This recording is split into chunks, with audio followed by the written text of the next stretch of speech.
शांति। 14 अगस्त 2025 के ईश्वरीय महावाक्य पहले सुनते हैं मुरली के मुख्य पॉइंट्स। बाबा ने कहा, सेवा में सच्चा उछाल तब आता है जब ज्ञान और योग दोनों की गहरी धारणा हो। सेवा में सबसे बड़ा अड़चन क्रिमिनल आई और गलत दृष्टिकोण बनता है। फिर गृहस्थ जीवन सुचारू तभी चलता है जब दोनों पहियों में समान संतुलन रखा जाए। लास्ट में बाबा ने कहा, मधुर गीत सुनना और ऊंचा नशा रखना सेवा में नई ऊर्जा और प्रेरणा भरता है। माया के युद्ध में विजय पाना केवल पवित्रता की शक्ति में संभव है। और अब सुनते हैं महावाक्यों को विस्तार से। सार, मीठे बच्चे, बाप से ऑनेस्ट रहो, अपना सच्चा चार्ट रखो, किसी को भी दुख ना दो, एक बाप की श्रेष्ठ मत पर चलते रहो। प्रश्न, जो पूरे 84 जन्म लेने वाले हैं उनका पुरुषार्थ क्या होगा? उत्तर, उनका विशेष पुरुषार्थ नर से नारायण बनने का होगा। अपनी कर्मेंद्रियों पर उनका पूरा कंट्रोल होगा। उनकी आंखें क्रिमिनल नहीं होगी। अगर अब तक भी किसी को देखने से विकारी ख्यालात आते हैं, क्रिमिनल आई होती है, तो समझो पूरे 84 जन्म लेने वाली आत्मा नहीं है। गीत, इस पाप की दुनिया से। ओम शांति। मीठे मीठे रूहानी बच्चे जानते हैं कि यह पाप की दुनिया है। पुण्य की दुनिया को भी मनुष्य जानते हैं। मुक्ति और जीवन मुक्ति पुण्य की दुनिया को कहा जाता है। वहाँ पाप होता नहीं, पाप होता है दुखधाम रावण राज्य में। दुख देने वाले रावण को भी देखा है।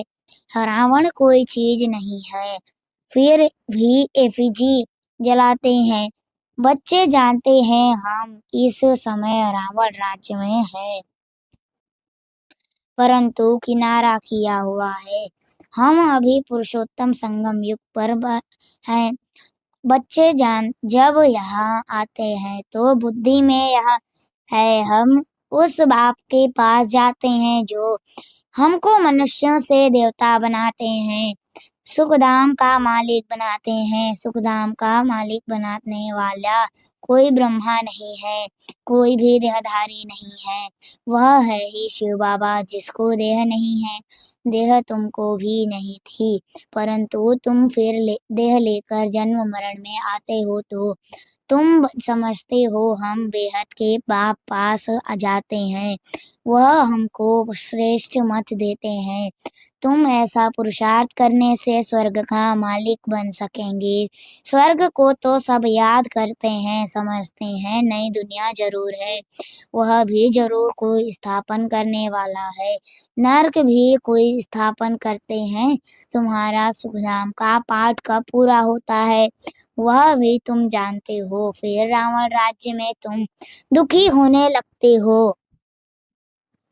इस समय यह है दुखधाम फल। कितने भी करोड़पति पदमपति हों, परंतु पति दुनिया तो जरूर कहेंगे ना। यह कंगाल दुनिया, दुखी दुनिया है। भल कितने भी बड़े बड़े मकान हैं, सुख के सब साधन है, तो भी कहेंगे पतित पुरानी दुनिया की है। विषय वैतरणी नदी में गोता खाते रहते हैं, यह भी नहीं समझते कि विकार में जाना पाप है।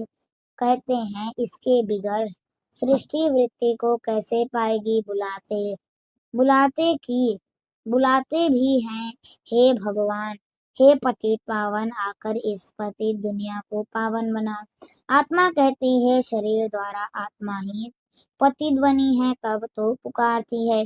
स्वर्ग में एक भी पतित होता नहीं। तुम बच्चे जानते हो कि संगम युग पर तो अच्छे पुरुषार्थी हैं, वही समझते हैं कि हमने 84 जन्म लिए हैं, फिर इन लक्ष्मी नारायण के साथ ही हम सतयुग में राज्य करेंगे। एक ने तो 84 जन्म नहीं लिया है ना, एक ने तो 84 जन्म नहीं लिया है ना। राजा के साथ प्रजा भी है। तुम ब्राह्मणों में भी नंबरवार है, कोई राजा रानी बनते हुए, कोई प्रजा। बाप कहते हैं, बच्चे अभी ही तुम्हें दैवी गुण धारण करने हैं। यह आंखें क्रिमिनल हैं। कोई को देखने से विकार की दृष्टि जाती है तो उनके उनके 84 जन्म नहीं होंगे, वह नर से नारायण बन नहीं सकेंगे। जब इन आँखों पर जीत पा लेंगे तब कर्मातीत अवस्था होगी। सारा मदार आँखों पर है। आँखें ही धोखा देती हैं। आत्मा इन खिड़कियों से देखती है। इसमें इसमें तो डबल आत्मा है।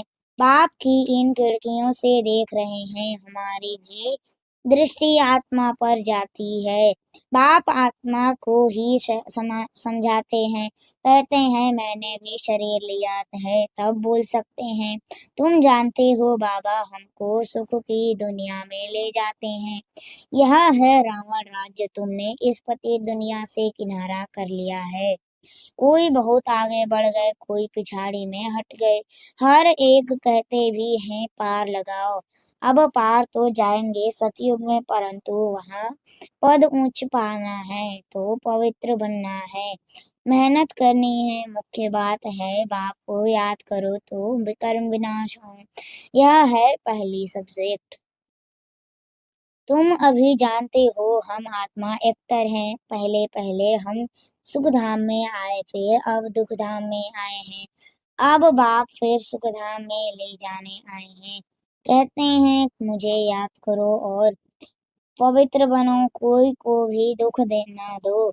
एक दो को बहुत दुख रहते हैं। कोई में काम का भूत आया, कोई में क्रोध आया, हाथ चलाया।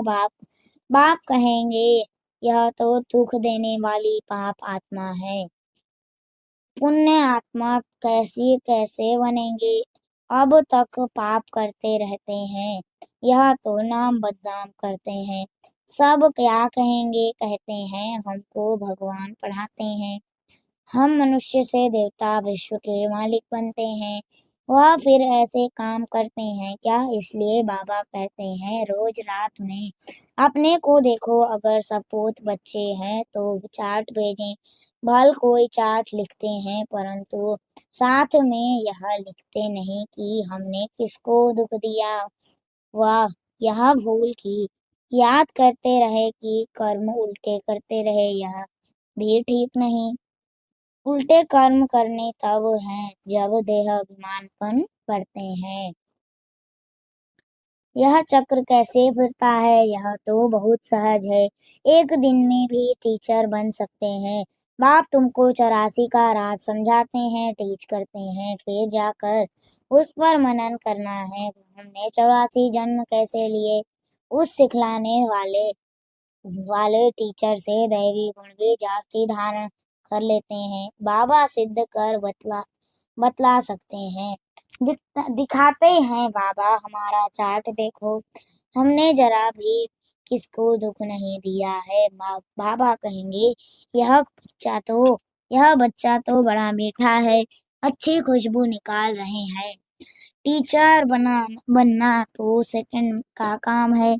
टीचर से भी स्टूडेंट याद की यात्रा में तीखे निकल जाते हैं, तो टीचर से भी ऊंच पद पाएंगे। बाबा तो पूछते हैं किसको टीच करते हो? रोज शिव के मंदिर में जाकर टीच करो। शिव बाबा कैसे आकर स्वर्ग की स्थापना करते हैं, स्वर्ग का मालिक बनाते हैं। समझाना बहुत ही सहज है। बाबा को चार्ट भेज देते हैं। बाबा हमारी अवस्था ऐसी है। बाबा पूछते हैं बच्चे कोई विकर्म तो नहीं करते हो? क्रिमिनल आई उल्टा सुल्टा काम तो नहीं कराती है? अपने मैनर्स कैरेक्टर्स देखने हैं, चाल चलन का सारा मदार आंखों पर है। आंखें अनेक प्रकार से धोखा देती हैं। जरा भी बिगर पूछे चीज उठाकर खाया तो वह भी पाप बन जाता है, क्योंकि बिगर छुट्टी के उठाई ना। यहाँ कायदा बहुत है। शिव बाबा का यज्ञ है ना 4 ज्वाली के। बिगर पूछे चीज खा नहीं सकते। चार्ज वाले के बिगर पूछे चीज खा नहीं सकते। एक खाएंगे तो और भी ऐसे करने लग पड़ेंगे। वास्तव में यहाँ कोई चीज ताले के अंदर रखने की दरकार नहीं है। लौ कहा जाता है, कहता है, इससे इस घर के अंदर किचन के सामने कोई भी अपवित्र आने नहीं चाहिए। बाहर में तो अपवित्र पवित्र का सवाल ही नहीं, परंतु पतित तो अपने को कहते हैं न। सब पतित हैं। कोई वल्लभाचारी को अथवा शंकराचार्य को हाथ लगा न सके, क्योंकि वह समझते हैं हम पावन। यह पतित हैं। भल यहाँ सबके शरीर पतित हैं, तो भी पुरुषार्थ अनुसार विकारों का संन्यास करते हैं।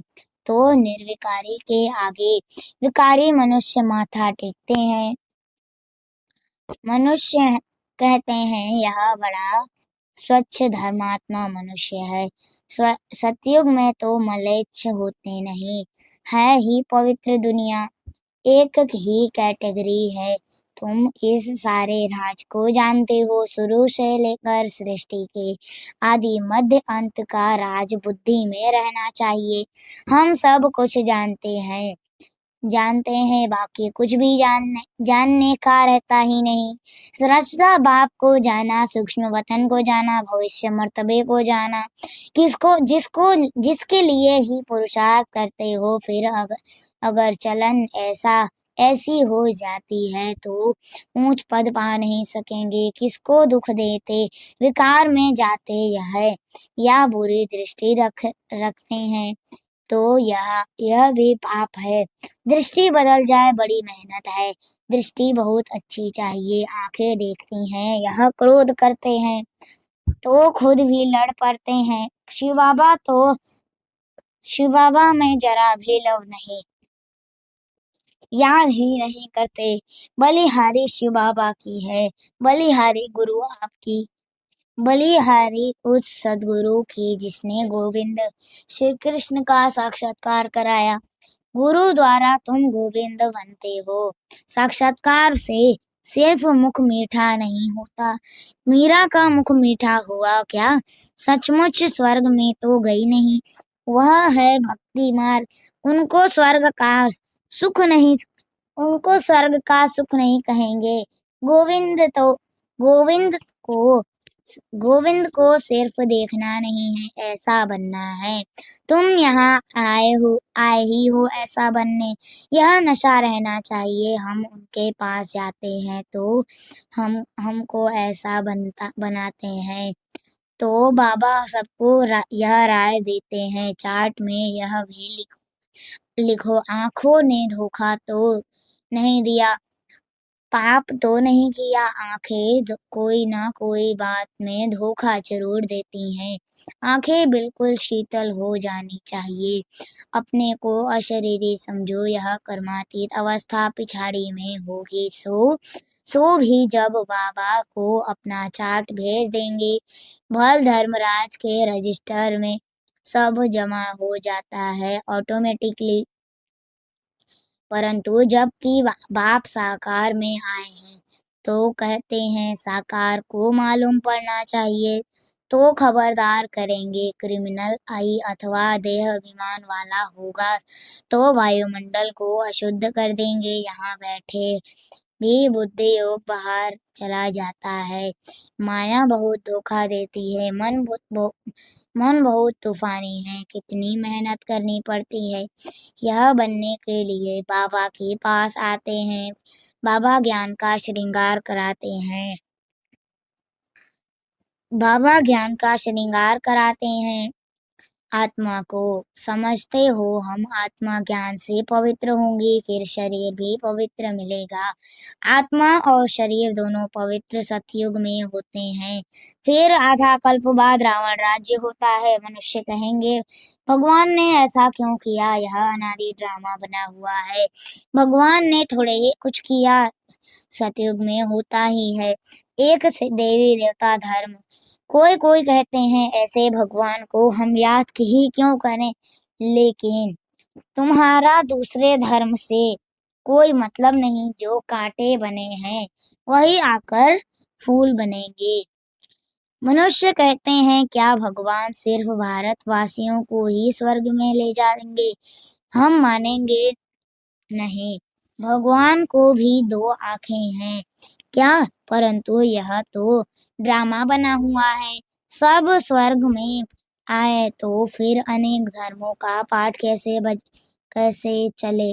स्वर्ग में इतने करोड़ होते नहीं। पहली पहली मुख्य बात, भगवान कौन है उनको तो समझो। यह नहीं समझा है तो अनेक प्रश्न करते हैं रहेंगे। अपने को आत्मा समझेंगे तो कहेंगे यह तो बात ठीक है। हमको पतित हमको पतित से पावन जरूर बनना है, याद करना है उस एक को। सब धर्मों में भगवान को याद करते हैं। तुम बच्चों को अपनी अभी यह ज्ञान मिल रहा है। तुम समझते हो यह सृष्टि चक्र कैसे फिरता है। तुम कितना प्रदर्शनी में भी समझाते हो। निकलते ही बिल्कुल थोड़े हैं, परंतु ऐसे थोड़े ही कहेंगे कि इसलिए करनी नहीं चाहिए। ड्रामा में था किया कहाँ निकलते भी हैं पर प्रदर्शनी से प्रदर्शनी प्रदर्शनी से कहाँ नहीं निकलते हैं। आगे चल आएंगे, ऊंच पद पाने का पुरुषार्थ करेंगे। कोई को कम पद पाना होगा तो इतना पुरुषार्थ नहीं करेंगे। बाप बच्चों को फिर भी समझाते हैं विकर्म कोई नहीं करो। यह भी नोट करो कि हमने किसी को दुख तो नहीं दिया, कोई से लड़ा झगड़ा तो नहीं, उल्टा सुल्टा तो नहीं बोला, कोई अकर्तव्य कार्य तो नहीं किया। बाबा कहते हैं विकर्म जो किए हैं सो लिखो। यह तो जानते हो द्वापर से लेकर विकर्म करते अभी बहुत विकर्मी बन गए। बाबा को लिख कर देने से बोझा हल्का हो जाएगा। लिखते हैं हम किसको दुख नहीं देते हैं। बाबा कहेंगे अच्छा चार्ट लेकर आना तो देखेंगे। बाबा बुलाएंगे भी ऐसे अच्छे बच्चे को हम देखें तो सही। सपूत बच्चों को बाप बहुत प्यार करते हैं। बाबा जानते हैं अभी कोई संपूर्ण बना नहीं है। बाबा हर एक को देखते हैं कैसे पुरुषार्थ करते हैं। बच्चे बच्चे चार्ट नहीं लिखते हैं तो जरूर कुछ खामियां हैं जो बाबा से छिपाते हैं। सच्चा ऑनेस्ट बच्चा उनको ही समझता हूँ जो चार्ट लिखते हैं। चार्ट के साथ फिर मैनर्स भी चाहिए। अच्छा, मीठी मीठी सिकिल दे बच्चों प्रति माता पिता बाप दादा का याद प्यार और गुड मॉर्निंग। रूहानी बाप की रूहानी बच्चों को नमस्ते। हम रूहानी बच्चों की रूहानी माता पिता बाप दादा को याद प्यार और गुड मॉर्निंग। नमस्ते नमस्ते नमस्ते। शुक्रिया बाबा शुक्रिया। धारणा के लिए मुख्य सार है पहली पॉइंट, स्वयं का बोझ हल्का करने के लिए जो भी विकर्म हुए हैं वह बाप को लिख कर देना है। अब किसी को भी दुख नहीं देना है, सपूत बनकर रहना है। दूसरा, अपनी दृष्टि बहुत अच्छी बनानी है, आंखें धोखा न दे, इसकी संभाल करनी है। अपने मैनर्स बहुत बहुत अच्छे रखने हैं। काम क्रोध के वश हो कोई पाप नहीं करने हैं। वरदान है आज का, लक्ष्य और मंजिल को सदा स्मृति में रख, तीव्र पुरुषार्थ करने वाले सदा होली और हैप्पी भव। लक्ष्य और मंजिल को सदा स्मृति में रख, तीव्र पुरुषार्थ करने वाले सदा होली और हैप्पी भव। विस्तार, ब्राह्मण जीवन का लक्ष्य है बिना कोई हद के आधार के साथ ब्राह्मण जीवन का लक्ष्य है बिना कोई हद के आधार के सदा आंतरिक खुशी में रहना। जब यह लक्ष्य बदल हद की प्राप्तियों की छोटी छोटी गलियों में फंस जाते हो तब मंजिल से दूर हो जाते हो। इसलिए कुछ भी हो जाए हद की प्राप्तियों को क्या त्याग भी करना पड़े तो उन्हें छोड़ दो, लेकिन अविनाशी खुशी को कभी नहीं छोड़ो। होली और हैप्पी भाव के वरदान को स्मृति में रख तीव्र पुरुषार्थ अनुसार अविनाशी प्राप्तियां करो। स्लोगन: गुण मूर्त बनकर गुणों का दान देते चलो, यही सबसे बड़ी सेवा है। गुण मूर्त बनकर गुणों का दान देते चलो, यही सबसे बड़ी सेवा है। अव्यक्त इशारे: सहयोगी बनना है तो परमात्मा प्यार के अनुभवी बनो। मास्टर नॉलेजफुल मास्टर सर्वशक्तिवान की स्टेज पर स्थित रह। भिन्न प्रकार की क्यू से निकल बाप के साथ सदा मिलन मनाने की लगन में अपने समय को लगाओ और लवलीन स्थिति में रहो, तो और सब बातें सहज समाप्त हो जाएगी। फिर आपके सामने अपनी प्रज्ञा और भक्तों की क्यों लगेगी। अच्छा, ओम शांति।